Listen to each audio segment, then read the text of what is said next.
ఈ రోజు మనం ఈ వీడియోలో సోషల్ ఎగ్ ఫ్రీజింగ్ అంటే ఏంటి అన్న దాని గురించి మాట్లాడుకుందాం. హలో అండి, నేను మీ doctor Anusha Reddy, fertility expert, 49 fertility centre, Warangal branch.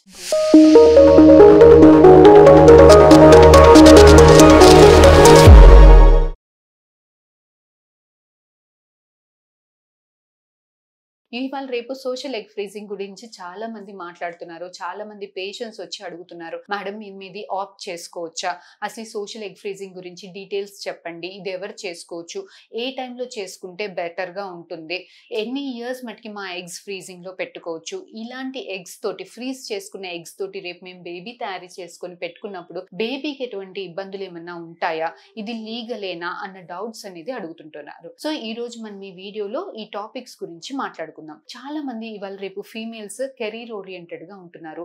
Marriages, education అయిపోయాకే marriage చేసుకోవడము, మ్యారేజ్ చేసుకున్నాక కూడా కెరీర్ లో ఒకసారి సెట్ అయ్యాకనే ప్రెగ్నెన్సీస్ ప్లాన్ చేసుకోవాలి అని అనుకుంటున్నారు. చాలా మంది ఫీమేల్స్ డిఫరెంట్ పర్సనల్ ఇష్యూస్ వల్లనో సొసైటీ ఇష్యూస్ వల్లనో ప్రెగ్నెన్సీస్ అనేది డిలే చేసుకోవాలి అని అనుకుంటున్నారు. సో ఇలాంటి ఫీమేల్స్ యూజువల్ గా ఆడవాళ్ళకి ఎగ్స్ అనేవి ఏజ్ తో పాటు తగ్గుతుంటాయి. ఆఫ్టర్ 33 ఇయర్స్ తర్వాత మంచి క్వాలిటీ ఎగ్స్ రావడం, రిలీజ్ అవ్వడం అనేది ఛాన్సెస్ తగ్గిపోతుంటాయి. సో ఇలాంటి ఫీమేల్స్ ప్రెగ్నెన్సీస్ పోస్ట్పోన్ చేసుకోవాలి, రేపు ప్రెగ్నెన్సీ ప్లాన్ చేసుకోవాలి అని అంటే వాళ్ళు ప్లాన్ చేసుకునే టైంకి ఎగ్స్ తక్కువైపోవడము, క్వాలిటీ లేకపోవడము, ఇలాంటి వల్ల డోనర్ ఎగ్స్ ని ఆప్ట్ చేసుకోవాల్సిన అవసరం వచ్చేదానికి ఛాన్సెస్ ఎక్కువగా ఉంటుంది. సో ఇలాంటి వాళ్ళకి ఈ సోషల్ ఎగ్ ఫ్రీజింగ్ అనేది ఒక వెరీ గుడ్ ఆప్షన్ అండి.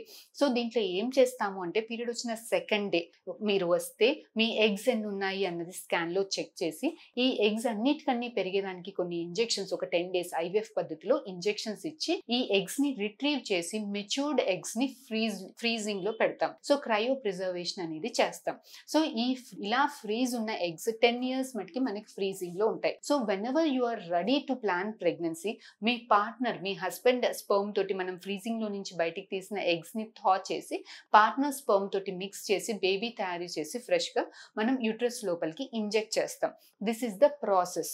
సో ఏ టైంలో చేసుకుంటే ఇది బెటర్ గా ఉంటుంది అని అంటే, యూజువల్ గా లేట్ 20s లోనో ఎర్లీ 30s లోనో మనం ఈ ఎగ్ ఫ్రీజింగ్ చేసుకుంటే మనకి క్వాలిటీ ఎగ్స్ ఉంటాయి కాబట్టి సక్సెస్ అయ్యేదానికి స్కోప్ అనేది ఎక్కువగా ఉంటుంది. సో ఫీమేల్స్ ఇది లీగలా, ఇందులో నుంచి తయారీ అయిన బేబీ హెల్త్ ఎలా ఉంటుంది, సో బేబీస్ కి న్యాచురల్ గా పుట్టిన బేబీస్ కి ఇలా ఫ్రీజింగ్ లో చేసి వచ్చిన ఎగ్స్ నుంచి వచ్చిన బేబీస్ కి ఎటువంటి ఇబ్బందులు లేవండి. చాలా స్టడీస్ లో ప్రూవ్ అయింది, babies are completely healthy and fine. So ఇది మనకి లీగలా అంటే yes, this is completely legal అండి. 21 years తర్వాత ప్రతి ఫీమేల్ కూడా దీన్ని ఆప్ట్ చేసుకోవచ్చు.